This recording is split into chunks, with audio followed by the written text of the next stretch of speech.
Are you dreaming to get doctorate at just 25 lakh in abroad? Then do check out this video completely.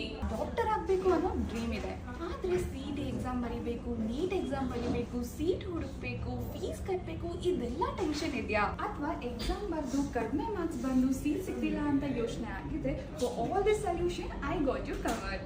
ಕಡಿಮೆ marks ಬಂದಿರ್ತಾರೆ CET or NEET exams ಅಲ್ಲಿ, and package ಕೂಡ just 25 lakh ಅಲ್ಲಿ ಮಾಡ್ತಾ ಇದ್ದೀರಾ. How does it work sir?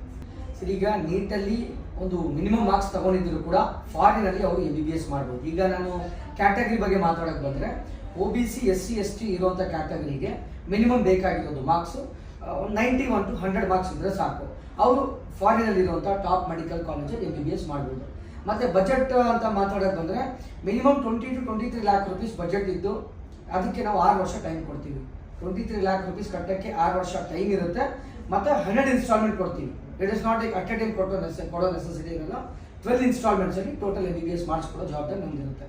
Y doctor dreams ಅಂತ ಹೇಳಿದ್ರೆ, ಈಗ ಟೋಟಲಿ ಸ್ಟೂಡೆಂಟ್ ಅಡ್ಮಿಷನ್ ಇಂದ ಹಿಡಿದು ಮೆಡಿಕಲ್ ಮುಗಿಸ್ಕೊಂಡು ಇಂಡಿಯಾಗೆ ವಾಪಸ್ ಬರೋವರೆಗೂ ಹೋಲ್ ಅಂಡ್ ಸೋಲ್ ಜವಾಬ್ದಾರಿ ಇರೋದು ಡಾಕ್ಟರ್ ಡ್ರೀಮ್ಸ್ ಆಗಿರುತ್ತೆ. For that reason doctor dreams best consultant. So after paying 25 lakh, any extra total miscellaneous ಎಲ್ಲ ಸೇರಿ ನಿಮಗೆ 20 to 23 lakh rupees ಅಲ್ಲಿ ಮುಗ್ದು ಹೋಗುತ್ತೆ.